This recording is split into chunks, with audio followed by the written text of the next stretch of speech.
À toi, j'espère que tu es posé calmement parce que là, on va parler gros chiffres. On va revenir sur l'art de lever 100 millions de dollars en 45 minutes. C'est l'exploit qu'a réalisé Yuga Labs avec leur collection NFT. Au-delà de ça, on va revenir sur 4 nouvelles qui montrent que le Bitcoin a de très très très beaux jours devant lui. On va parler de 2 géants français qui se lancent dans les NFT. Donc tu connais. Si tu connais pas, chaque dimanche, on revient ensemble sur l'actualité la plus croustillante des crypto-monnaies. Si ça t'intéresse, n'hésite pas à t'abonner et mettre un petit pouce j'aime. Donc on commence avec les 4 nouvelles majeures qui montrent que le Bitcoin, franchement, on peut être bullish plus que jamais. Même si actuellement ça c'est chelou, c'est un peu bearish, ça baisse. Si on prend la big picture, franchement, le futur s'annonce très très bon. J'arrête, je commence directement avec Fidelity. Donc Fidelity, c'est la plus grosse société américaine qui propose notamment des plans épargne retraite. Et la grosse nouvelle, c'est qu'ils vont permettre aux investisseurs de diversifier leur compte épargne avec du Bitcoin. Donc au lieu d'épargner uniquement des dollars, les travailleurs pourront épargner 20% de leur retraite en Bitcoin. C'est une nouvelle majeure, ça vient de commencer. Quand ça va se démocratiser, ça va créer une pression acheteuse sur le Bitcoin. La deuxième nouvelle nous vient de MicroStrategy. Alors, MicroStrategy, c'est la société qui possède le plus de Bitcoin au monde. Si je ne me trompe pas, ils ont plus de 120 000 Bitcoins, ce qui équivaut à presque 5 milliards de Bitcoin. Ils sont tellement bullish sur le Bitcoin que parfois, ils empruntent de l'argent pour acheter encore plus de Bitcoin. Donc, tu vois le truc.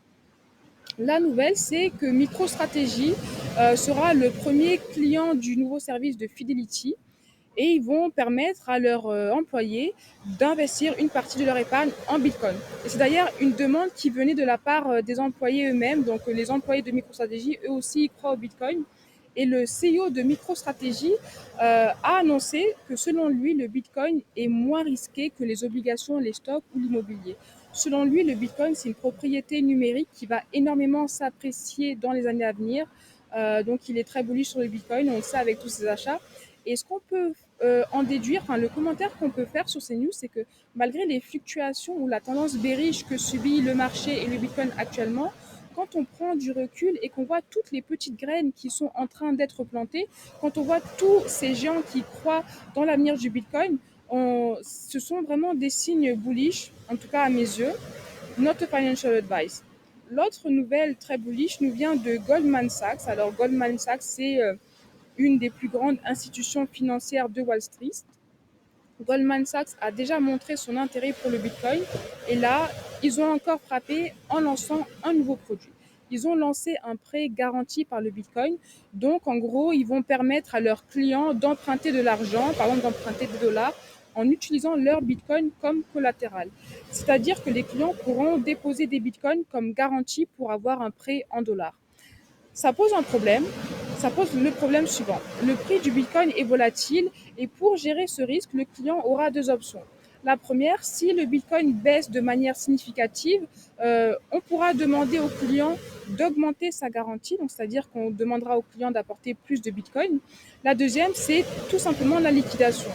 C'est-à-dire que si le client refuse ou ne veut pas pour X ou Y raison augmenter sa garantie, il va se faire liquider, c'est-à-dire que la banque va tout simplement garder l'intégralité des bitcoins qu'il a déposés en banque. Les prêts crypto, c'est pas quelque chose de nouveau. Les prêts crypto, c'est populaire dans la DeFi. On peut notamment penser à AVE. Mais le fait qu'on ait un prêt crypto backé par le Bitcoin de la part d'une institution financière traditionnelle comme Goldman Sachs, ça, c'est un grand pas, c'est une grande avancée dans la démocratisation des crypto-monnaies.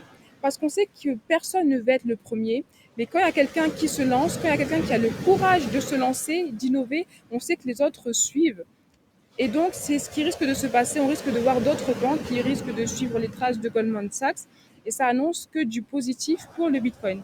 La dernière nouvelle que je voulais te partager, c'est qu'il y a un autre pays qui a décidé de faire du Bitcoin sa monnaie légale. Ce pays, c'est la Centrafrique qui rejoint officiellement les visionnaires, les précurseurs dans l'adoption du Bitcoin comme monnaie légale. Enfin, quand je dis les, il n'y en a qu'un seul. La Centrafrique rejoint le Salvador. Certains diront que c'est un petit pays, mais ce qu'il faut savoir, c'est que les grandes innovations ne sont que l'accumulation des petites initiatives. Et c'est l'accumulation des gouttes d'eau qui forment l'océan. Donc, pour moi, c'est quelque chose de très positif. pour l'évolution et le futur du Bitcoin. Et au-delà de ça, l'article de Decrypt avait souligné un point très intéressant, c'est que actuellement, la monnaie officielle de la Centrafrique, c'est le franc CFA. Et ce qu'il faut savoir, c'est que le franc CFA, c'est une monnaie qui a un taux d'inflation inférieur au dollar. Donc cette décision, elle n'est même pas motivée par une volonté de lutter contre l'inflation, parce que le franc CFA a un taux d'inflation inférieur à celui du dollar. C'est assez intéressant. On va voir ce qui va se passer dans l'avenir. Maintenant, fini avec le Bitcoin, on va parler NFT. On va parler NFT avec Decathlon. Decathlon qui se lance dans l'NFT. Ils vont lancer leur collection NFT sur la blockchain Tezos en partenariat avec un artiste. Je crois qu'ils vont lancer une collection, ils vont lancer une nouvelle collection de baskets. Donc c'est bullish pour le développement des cryptos et des NFT, surtout quand on sait que Decathlon, c'est une enseigne qui est très connue en France, mais aussi à l'étranger. L'autre grand média français qui continue sa lancée dans les NFT est le média 20 minutes. On va revenir sur les événements précédents. Le 1er avril, 20 minutes lançait le média 20 minutes, donc c'était une blague, mais cette blague, elle a eu beaucoup de succès. Ils ont donc décidé de lancer leur collection NFT.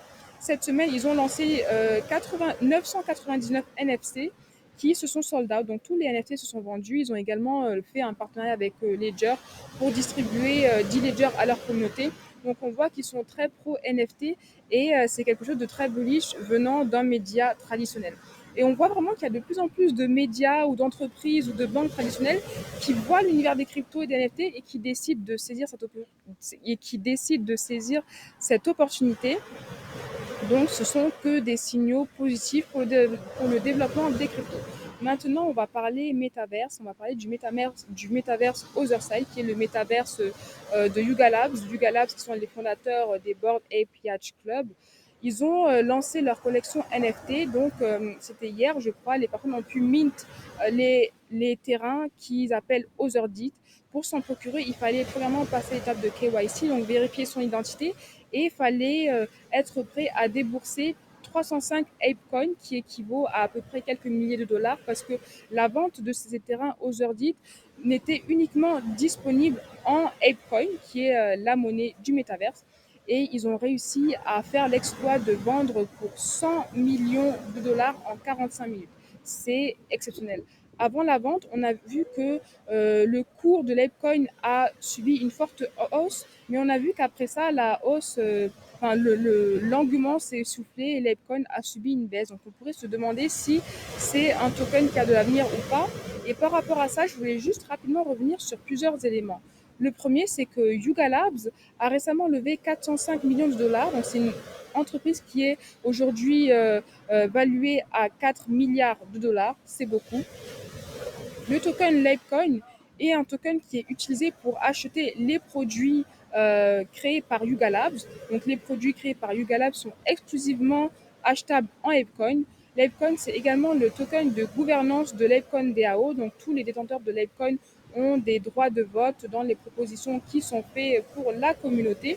Et au-delà de ça, il y a OpenSea qui a récemment annoncé qu'il serait possible d'acheter des NFT Otherdit avec de l'ETH ou de Litecoin. Donc ça aussi, c'est quelque chose qui est très très positif pour le développement de Litecoin. N'hésite pas à me dire ce que tu en penses. Est-ce que tu penses investir dans Litecoin ou est-ce que tu penses que c'est une tendance qui va s'essouffler? J'attends tes retours en commentaire et j'attends tes retours sur toutes les news que je t'ai partagées. C'est tout pour moi. On peut se retrouver sur Telegram, sur les réseaux sociaux. Tous les liens sont en description. Bien sûr, cette vidéo n'est pas un conseil en investissement. Et puis, si ce n'est pas fait, pense à t'abonner. Et puis, moi, je te dis à très vite pour une prochaine vidéo.